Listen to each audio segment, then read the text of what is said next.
Hello beautiful people, guys and girls. Hopefully you're having a wonderful day today. And I would love to talk to you about something I'm very excited to share this with you because this is something that comes up a lot with my friends, my clients, and it happens to the best of us. What I'm talking about is hitting that plateau when it comes to weight loss. So what plateau basically means is that you might be already exercising and you might be already eating relatively healthily, and you have been losing some weight, so you're already doing all the right things or mostly the right things, and you've already started losing weight, but then you just got stuck. So your body has hit that plateau where it's not budging anymore.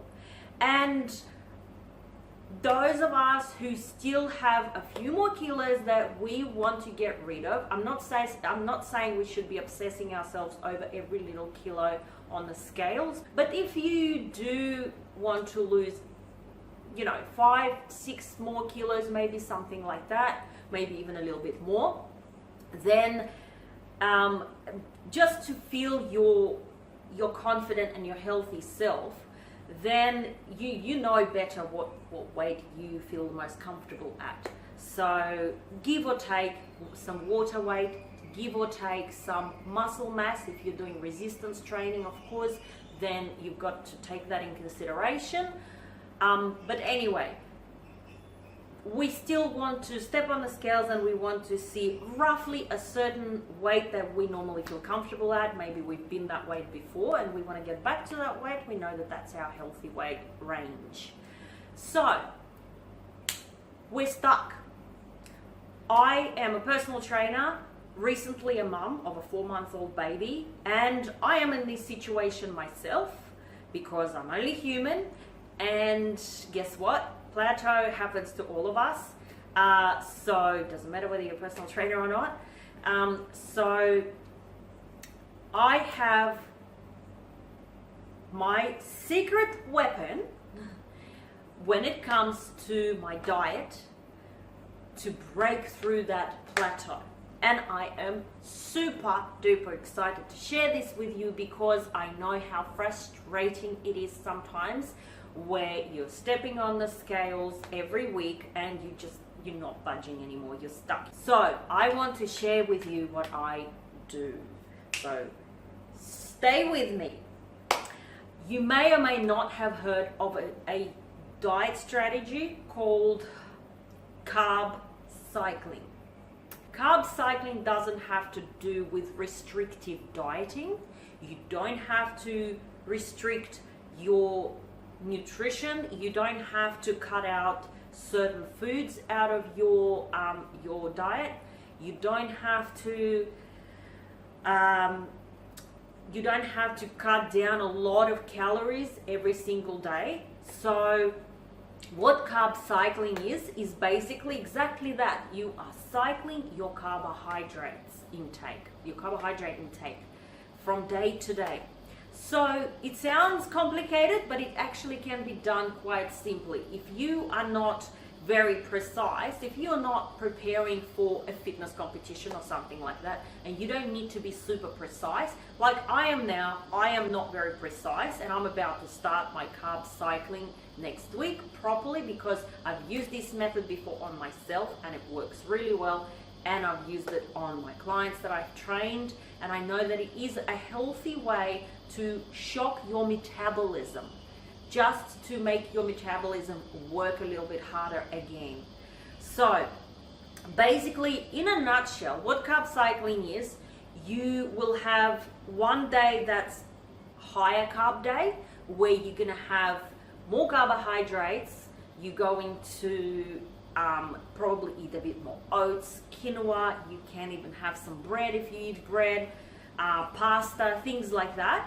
And then the next day, you're going to drop your carbs and you're going to up your fats a little bit. So if you're going to be dropping your carbs, you need to up your fats a little bit. So, and again, this is something that might not work for every single person because everyone is different, but it works in a lot of cases because it stimulates your metabolism again.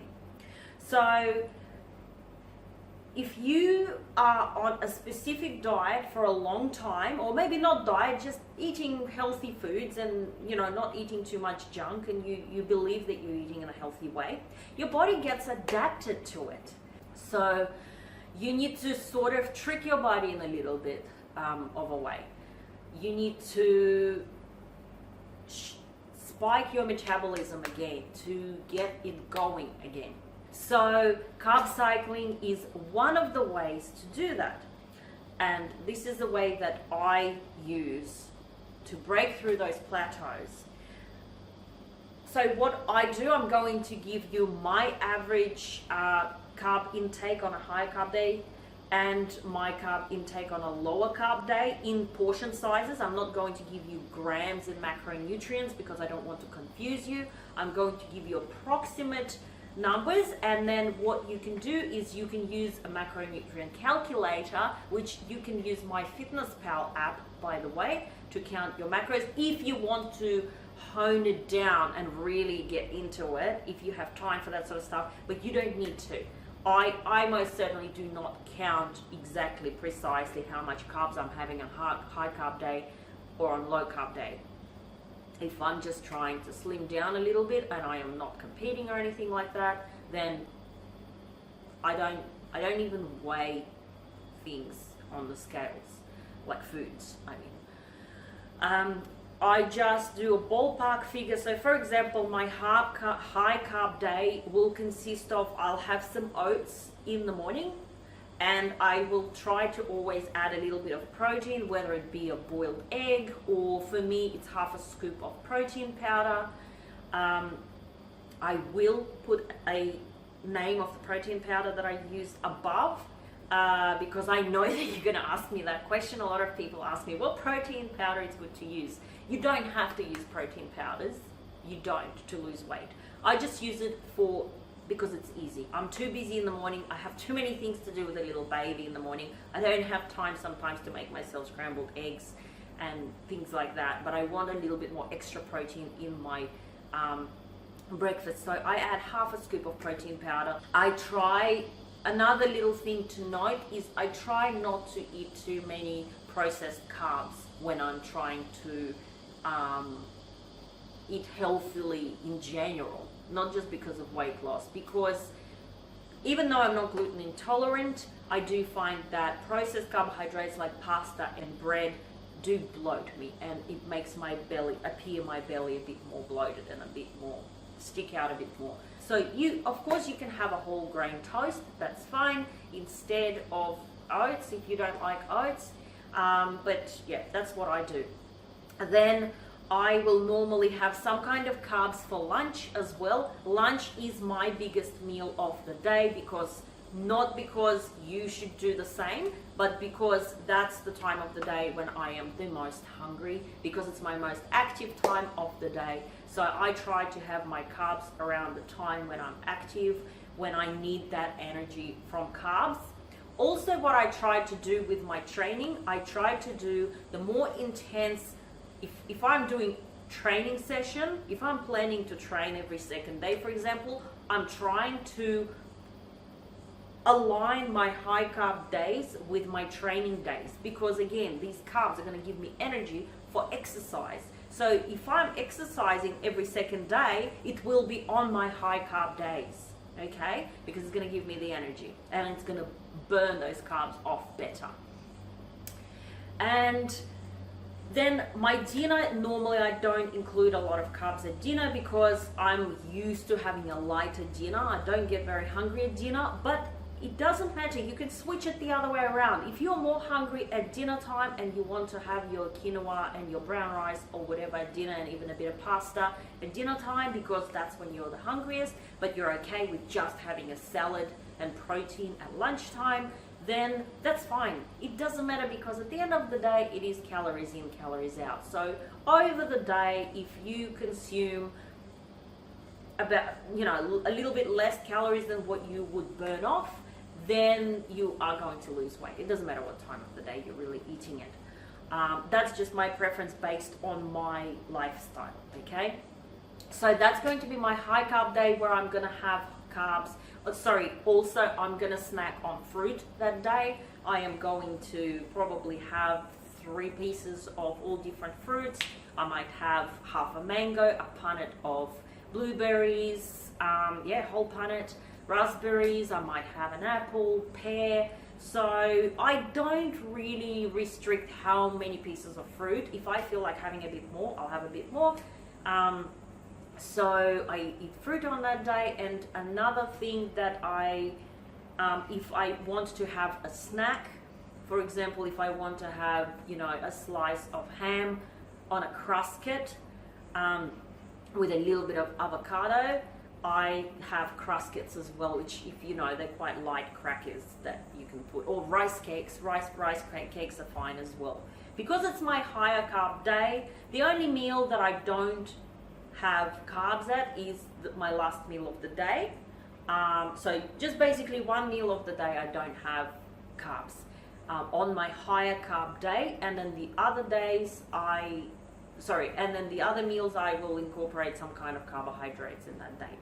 So the important thing to note is what it does is it makes your brain think, and makes your body think that, oh, I'm getting all these carbs, I can burn. And then what you do the next day is, boom, you take those carbs out. Not all of it, but you're going to cut those carbs to about a third of what you were having the previous day. So your body has no choice, and your metabolism has no choice but to burn the calories from your own fat reserves.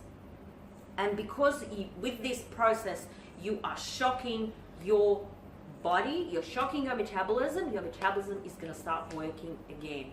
So like I said, this is a simplified way of carb cycling. It can be a lot more in-depth. You can have your high carb days, moderate carb days, and low carb days. If you want to know more in-depth about carb cycling, please do get in touch with me, and I will help you and give you a little bit more information. But this is the simplified way. I just do at the moment high carb and low carb days. That's it. I don't do middle carb days. It's too complicated for me because I'm working and I have a baby. I don't have time to manipulate my carbs to that degree. Now, the portions and how much carbs you're going to be having will depend on the individual, and also how active you are. I am going to tell you how much I'm having, but that's based on my activity level. So you do need to work out roughly how much carbs is suitable for you.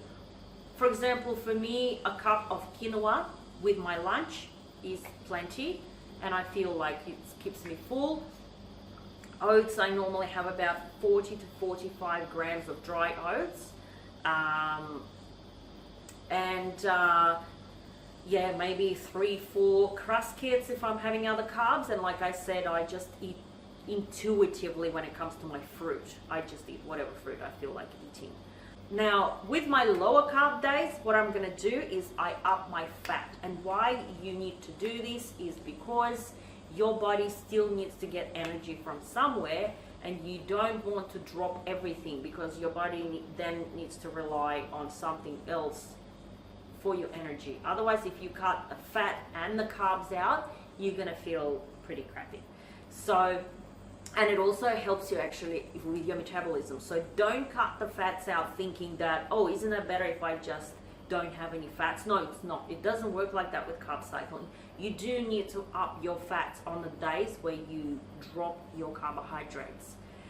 With my low carb days, generally what I'll do is I still have carbs at breakfast, and like oats or toast, and then I try not to have carbs for the rest of the day, basically. So I might still have a punnet of berries because berries are quite low in sugar, but I am going to probably stay away from my apples, bananas, mangoes and things like that because they're higher sugar content.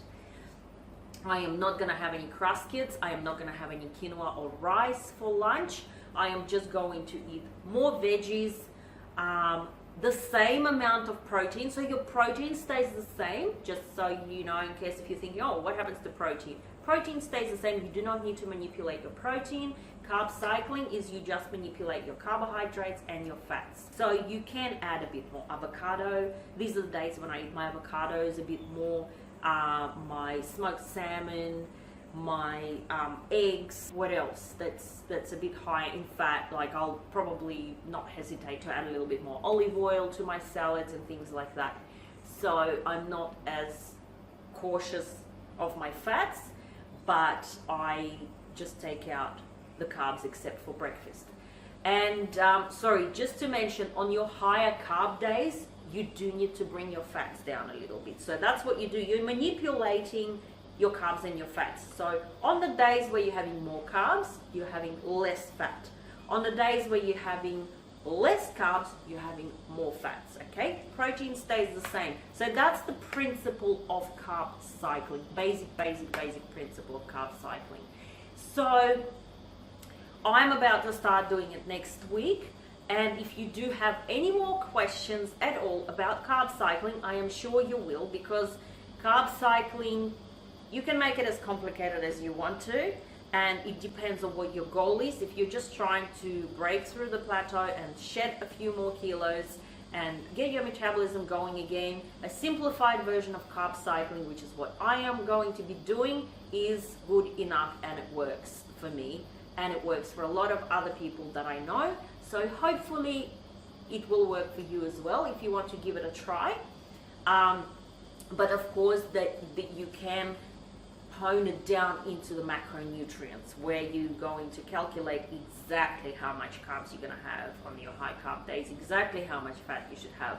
But it's a more, it's a process that takes more time, and I would only do that and count my macros whilst I'm carb cycling when I am planning on competing, for example. So when I did compete in 2016, I did actually establish how much carbs exactly I should be eating, and I was weighing them on the scales. I was weighing all my food groups on the scales to know exactly how much I'm having. You don't need to do that if you're not competing. So, because it becomes a little bit too obsessive and too difficult. There's no time for that. Okay? Alright, so please pop some questions below in the comments. Carb cycling is not something that is prescribed by nutritionists usually, or by doctors. It's purely just a manipulation that is used by people who know about fitness and personal trainers and competitors. So I will let you know it's not something that a dietitian would prescribe to you for healthy eating. However, having said that, I do not believe that is an unhealthy way of eating, because you're not cutting any food groups out. You're not cutting any nutrients out, your micronutrients like your vitamins and anything like that. You're eating all sorts of food groups. You can eat whatever you want. The other good thing about carb cycling is cheat meals, because even though I always try to promote healthier eating, so that's why I'm talking about quinoa, brown rice and things like that, because generally that's what I am trying to eat throughout the week. However, it's probably important that I do mention that I do save one of my higher carb days on my cheat day. So I allow myself to eat on that day wherever I want. Most likely it will probably mean that my fats are going to go up too, because eating whatever you want means that if you want a burger, you're going to go and eat a burger. And the chances are of burger being high in carbs on your high carb day and low in fat, because you should be dropping your fats down, is quite unlikely. So let's be realistic here. If you are planning your Saturday to be your cheat day, then I wouldn't worry too much about how much fats and how much carbs you are having. But Ideally, I recommend that you save a cheat day for a higher carb day, because you're probably going to pretty much carb load on that day. And don't do it too much more often than once a week, because if you are trying to lose some body fat, then if you're going to be having cheat meals here, there and everywhere throughout the week, and burgers and pizzas, it's just not going to happen. Let's be honest. So what I normally do is 6 days a week, I eat pretty clean, and I stick to very clean, unprocessed foods, unprocessed carbs, unprocessed. The most processed thing I probably eat is Cruskits and your like if you have a wholemeal toast and things like that, because bread is processed technically, and pasta or noodles. Buckwheat noodles is another good source of carbs. It's relatively healthy, but it's still processed. And also I want to mention about dairy. I do have a little bit more dairy on the days, generally low fat dairy on the days that are lower in carbs, because I can up my fats. I usually allow myself to have snack a little bit on cheese and things like that. Whilst on my higher carb days, I try to keep it low on the dairy kind of foods, because dairy can, especially cheeses, can really get your fats up a little bit too high for a high carb day. So cottage cheese is generally okay because it's higher in protein and fairly low in fat. So cottage cheese I kind of pretty much count as a protein rather than a fat. Greek yogurt, the same thing. So those two types of dairy I wouldn't worry too much about personally. I eat them on either days. I love those things, and I use that as one of my snacks throughout the day when I'm hungry, because it's low calories, it's high protein, it's high in calcium, and it's good. And unless you're vegan, then you can incorporate that in your day. And and other cheeses that are more fattier, like that have maybe 18, 20, 25% fat, I try not to eat too much of it, but I will leave those for the higher fat, lower carb days. Okay? All right. So I think I have covered everything I wanted to cover, and I hope that this little tip will help you. You do need to be pretty consistent with it for a few weeks. It's not something that you do for a few days and you see results. You need to do it for, I personally will be doing it for at least 2 months, because I know that it takes time to see results sometimes. Pop your questions below, anywhere you can pop your questions, and I will be happy to help. And also, if you do give this method a go, please comment below as well and let me know if you have done it and if it had worked for you. But one key thing, again, I'm going to sound repetitive like a broken record, but you do need to be consistent with it. You can't just be all over the place with it, because if you're kind of like, oh, I think today was a high carb day, which is why it's good to stick to the foods that you know. Don't be too experimental with your foods. Don't buy dishes, takeaway dishes that you don't really know what's in it. Like Asian foods especially are very dangerous for that, because you just never know how much fat and carbs and whatnot is in it, because it could look like a stir fry, but it could have so much sugar in that sauce that your carbs are going to be up there, even though you think you're having a low carb meal. So just watch out for things like that, because certain things, they look like they're low carb, but they are not. Your takeaway foods. So try to prep your meals. Try to eat your homemade food when you're going to do that, because that's going to be the easiest way for you to be in control of this. So, and keep your foods simple. Don't complicate it with a lot of different sauces and condiments and things like that, because it starts becoming very difficult to track and to establish what you're having. Okay, so anyway, hopefully I have shared enough tips with you for it to be effective. Yeah, I hope to see you guys in the next video. Oh, yes, very important. Wait, don't go just yet. I am doing part 2 to this, how I break through my weight loss plateau. I'm doing part 2. So part 1 was diet. I've just talked to you about carb cycling and what I do with my diet. So next week I'm going to share with you what I do with my exercise to break through the plateau. Because diet and exercise, they're best friends together. So when you take care of both of those things, you will have success. So next week I'm going to share with you what I do with my exercise routine when I am stuck with my weight loss. How do I change and what I do with my exercise in order to break through it and to make my body go again. All right, guys, I'll see you next time.